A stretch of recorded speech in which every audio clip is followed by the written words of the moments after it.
This is Boxing Chit Chat. This is Ben, and with me I've got Jesus Ramos. How you doing? You okay, mate? Doing good, man. How are you? Yeah, I'm good, mate. What's the weather like over there? Right now it's actually pretty cold for Arizona. Yesterday it even snowed up in Phoenix a little bit, I heard, and so it's getting cold out here. But so far so good. We're doing good. Yeah, same over here, mate.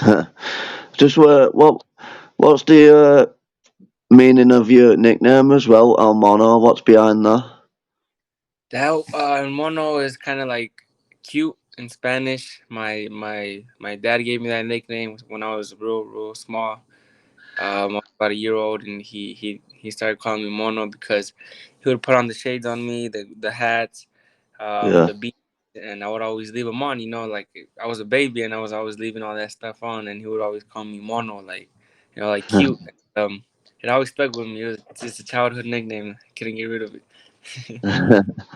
yeah. You would, I didn't think it would be. I thought it would be something a bit more tough than that. To be Yeah, fair, like, but, it's a family thing, so you got to stick with it, I suppose. yeah. I think that's what it is.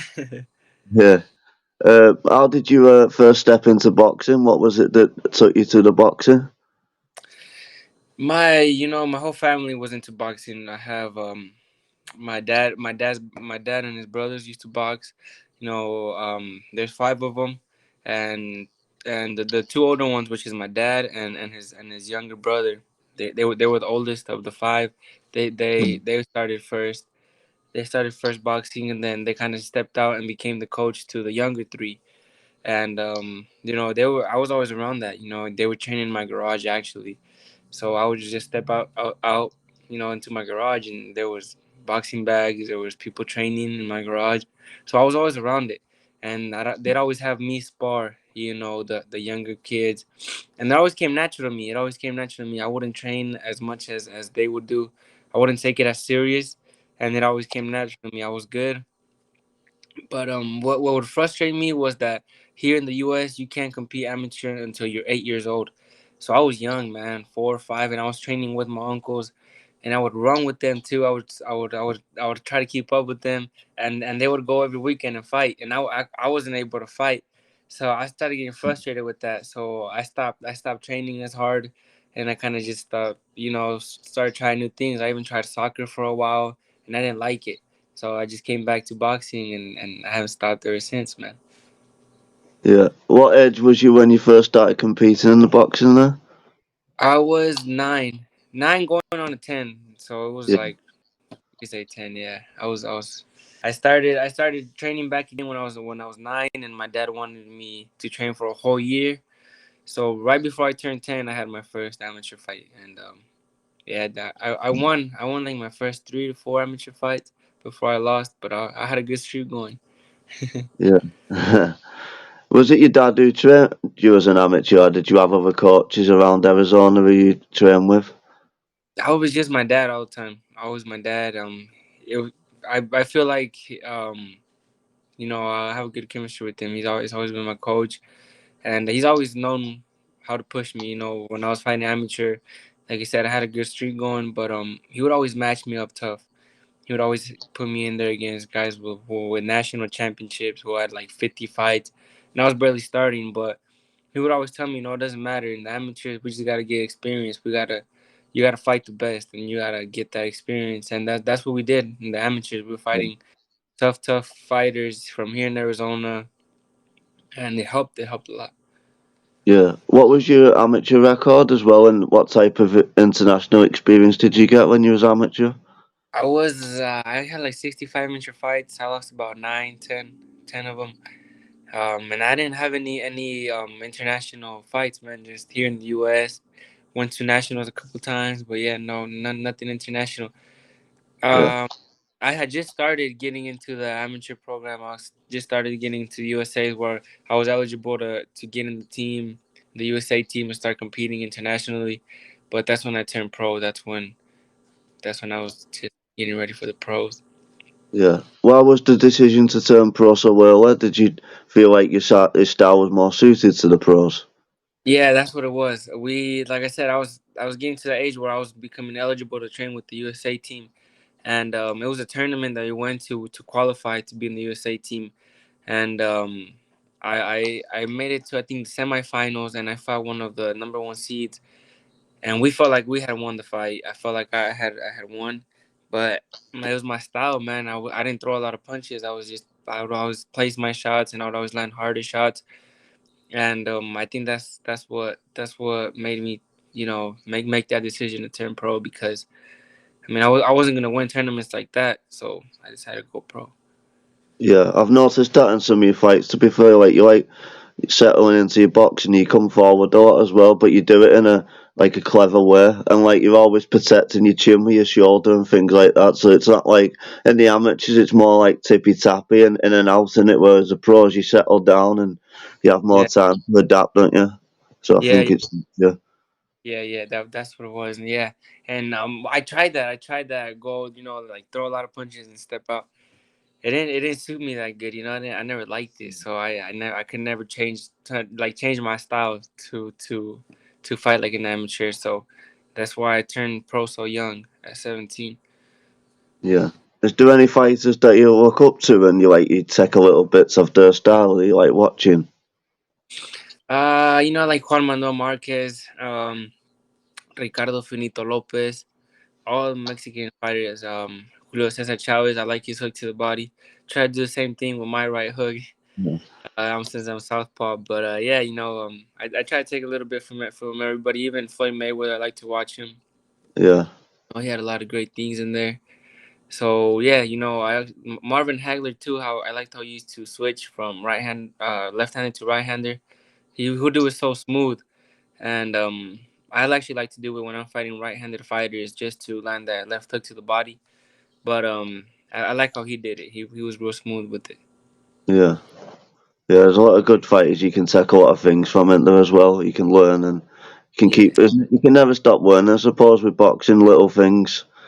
That's all. How far do you see your career going, and how far where do you think you are from the current champions in your division? My career, I want when they say boxing, when they speak about boxing, my name comes up, kind of like the Floyd Mayweathers, the Manny Pacquiao, Canelo right now. Everybody, talks about Canelo. And you can watch boxing or not, but you know Canelo. And that's what I want to get to that point.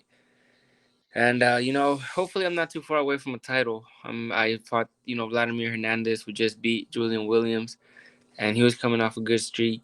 So I want to keep fighting these guys that have a name and that are ranked up there in this weight class, so that I can compete for a world title soon. Yeah, good stuff. Have you got any date in mind for your next fight? Originally I was scheduled, well, not scheduled, but they had told me after my last fight that they wanted me back in May. But that was for when the negotiations with Canelo and Charlo was all being made, and there was a possibility for that. But now it's looking like there isn't they aren't gonna fight Charlo and Canelo, and so I don't think I'll be able to be on that undercard.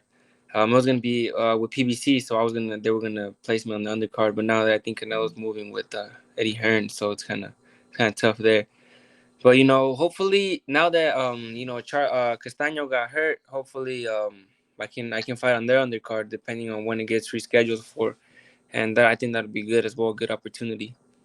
Yeah, definitely showcase your ability, and obviously the headline fight will be the same division. Just Yeah. go at mentioning that fight as well. Who do you see winning the rematch? Oh man, you know what I had Castano. I was rooting for him. I thought he pulled off the first one, and I thought he was gonna be able to. I thought he had more room for adjustments for the second one. I felt like he had more room for improvement, and he could improve more than Charlo. I think Charlo, he tried to box and he tried to land his hard shots. So I think Charlo kind of showed everything he had. I think Castano, though, on the other hand, could have improved a little more. But now with this injury, man, I don't know. I don't know where his mindset's at. I don't know if he's gonna come back as strong. So hopefully, man, I'll still be rooting for him, and I'll look for those improvements that I thought he could make. Yeah, it's going to be a really good fight, that. And then another big fight that's coming up in that division is Liam Smith against Jesse Vargas. How do you see that fight going as well? You know what? I think Liam Smith has been. I don't know, man. He's been looking pretty good. I liked his last fight. Well, who did he fight? He was for another guy from the UK, Uh, right? Anthony Fowler, yeah, he's from the Fowler. same centre, yeah. Yeah, yeah, yeah, yeah, yeah. He looked good in that fight, man, and so he's on a good streak. He might pull it off. And Jesse, he's kind of been with he's been running for senator, I believe, in Las Vegas. So I mean, he's got his hands full. And so I think if Liam could beat Jesse, it's now. It's his time, and he's got to get ready for it, man. How do you rate the other fighters in the division? Because it's getting exciting at the minute. Because you've got Tim Tszyu as well. He's a good fighter as well coming up. Do you see him fighting for a title soon as well? Yeah, yeah. Like you said, it's a very exciting. There's a weight class right now. The Charlo versus Castano, Tim Tszyu, and even Lubin versus Fundora. So Yeah, yeah, I feel like right now it's up for grabs. I feel like there's a lot of talent, and I'm not sure who's first. I think the winner of Fundora and Lubin could fight for a title next, or even Tim. He's up there, and yeah, he got a lot of followers. A lot of people behind them, so it could be a big draw whoever he fights. yeah. And obviously you haven't been at 154 your entire career. You was at 147 for a bit. Do you feel like you get growing into the weight and getting stronger at that weight now?